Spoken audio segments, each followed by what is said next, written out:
Welcome to Book Club Preview. I'm Michael, and today we're looking at the City of Ember, Chapter 4, Something Lost and Nothing Found. Well, it starts off with Lena, I forgot her name, coming home, and Granny's just like ripping open the couch searching for something. And Granny's like, it's lost, I have to find it, maybe it's here. And Lena's like, well, Grandma, what are you doing? Grandma, where's the baby? And Grandma's, it's in here somewhere. And she has a knife and she's cutting things open and there's fluff everywhere. And Lena's like, Grandma, what's going on? What have you lost? And Grandma kind of shares this story, which we know from the introduction, that something was lost at some point in time that was really important. And she heard about it once, and she's just kind of looking for it. And then she's like, Grandma, where is the baby? Oh, the baby's downstairs. What? Baby's just all by herself, maybe choking on buttons or eating cotton or yarn. And Lena goes down there, and and the baby's all covered and wrapped up in a bunch of different yarn and different things. And she looks at her sister and starts crying and holding out her hands. Her sister rescues her, holds her, gets her taken care of. And it seems like Grandma's mind is going down, deteriorating, getting less and less and less. When Lena has to go to work, she goes over to the neighbor's house and says, hey, could you help keep an eye on Grandma and my sister? I think Grandma is starting to go a little crazy. Luckily, the neighbor doesn't have a job, doesn't have any family, and just sits there and watches people. And so the neighbor's really bored and says, yes, I would love to help. And so she goes off to work and she has a message to Clary. Clary was a old worker, not an old worker, a worker that used to work with her father. And so she has to run to the greenhouse, which she really didn't want to do because that kind of reminds her of her dad, but she has to deliver a message. And she goes off to deliver this message to her friend.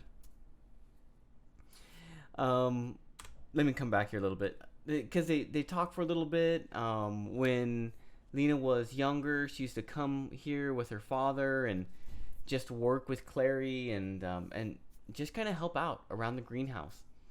Clary didn't talk very much, but when she said something, it was really important and really deep.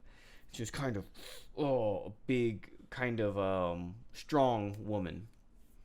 And so, yeah, they go and they start talking, and she gives him the message, gives her the message, and is about ready to leave when someone starts to come out from the edge, and Lena kind of hangs out to overhear the conversation, to see what's going on. And there's this guy, and Sage,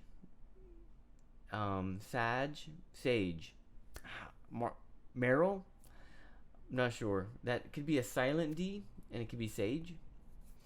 But he comes out of the darkness, and he's like, oh, Clary, oh, and he's kind of shaken up, and Clary helps him, and she's like, what'd you see? What'd you find? What is it? And he shares the story of how he went off into the dark to try to get help, to try to find something to help the city.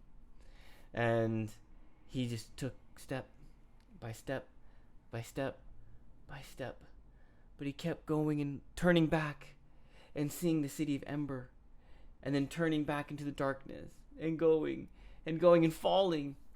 And eventually he got too scared, and he had to turn around and run right back to Ember, where he fell many times and got back up, and he was just shaken with fear. Lena comes in to kind of help Clary, help him relax and get him some water and make sure he's okay. As he tries to leave, some guards kind of grab him, and I think they're going to throw him in jail for a while. But Clary kind of talks to Lena and says, "Hey, I'm so sorry you had to see such this scary event, and hey, it's okay. It's going to be all right." But it's really weird because Lena didn't feel scared seeing this situation. It would have freaked me out. But Lena was more curious than anything. She's like, man, what is it like out there in the darkness? And she remembers her dream of there's another city out there. And she even shares that dream with Clary. And she's like, I feel like this dream is true. And Clary, she kind of says, like, yeah, there's something in us. There's something about life that just knows the way, that knows something is right. And I think it's trying to fight for something inside. And that's why Lena actually shares her dream. She feels this connection with Clary. But Lena gets really curious about the darkness and about everything that's going on. And, oh, yep, here it is, sorry. She ends up sharing her dream, and Clary just kind of encourages her a little bit and then says, okay, well, you got to go off and deliver my reply to my friend. And that is how the chapter ends. Wisps. A wisp is like trying to think here. You know a dandelion. A dandelion is a flower. It's actually a weed, and it's all white, and it has fluffy things sticking out of it. And you blow on it, and they all go, whoo, they fly away.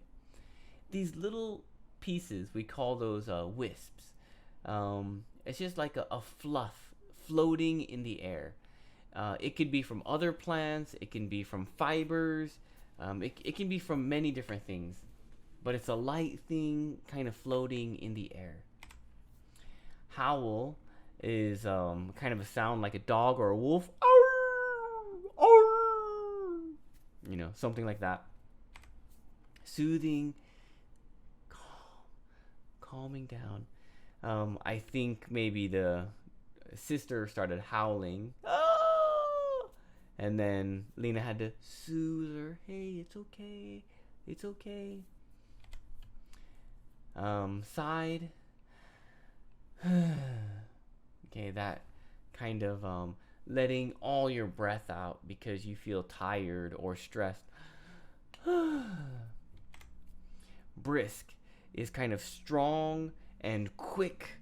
The neighbor is brisk, I think, which is like short, or short-tempered, short comments, not height. Short comments, very quick, and kind of strong, like a cold. That cold in the winter, we say, ooh, it's a brisk cold. It's a very sharp, strong cold. And the neighbor is brisk, but inside, she's actually nice. Scarce means not very many, rare. Methodical is doing things step by step. A, B, C, D. Taking things in the right order. Tendrils, ooh, I like this one. Tendrils is like an octopus or a squid, or the parts of their legs are coming out and they have tendrils everywhere. Gruff is, you know what? I just want to make sure. A tendril is like that part that kind of comes out. There's no bone. It's all muscle and it's moving around, grabbing. Even plants can have tendrils, vines, things like that. They weave around with their tendrils. Gruff is a little bit dirty, a little bit strong, a little bit dumb, I guess. A little, it can be in a sense like a troll or a giant, or deep voice, kind of tough, not really clear. Rambled on is talking and talking and talking and talking. Now that's the end. Discussion, whoa, quest. Discussion question. Where'd that come from? How far do you think you could, oh, spelled this wrong here, walk into the darkness? The friend, Sage, he walked out, I don't know how many hours, but he stopped and he had to run back. How far do you think you could walk out into the darkness? 5 minutes? 2 days? 5 hours? Oh, how long? Oh my goodness. I just tried to think about that. How long could you walk out in the darkness? Of course, please make your own discussion question. That is all the time that we have for today, but thank you so much for joining me for this episode of Book Club Preview. I'll see you soon. Bye-bye. Hey, if you have any questions about the video today, please feel free to leave a comment in the comment section. If you had any other vocabulary words that you wanted to know what they meant, let me know. And also, if you're interested in maybe joining one of these book clubs, please leave a comment and I'll get back to you. Thank you so much for watching. Bye-bye.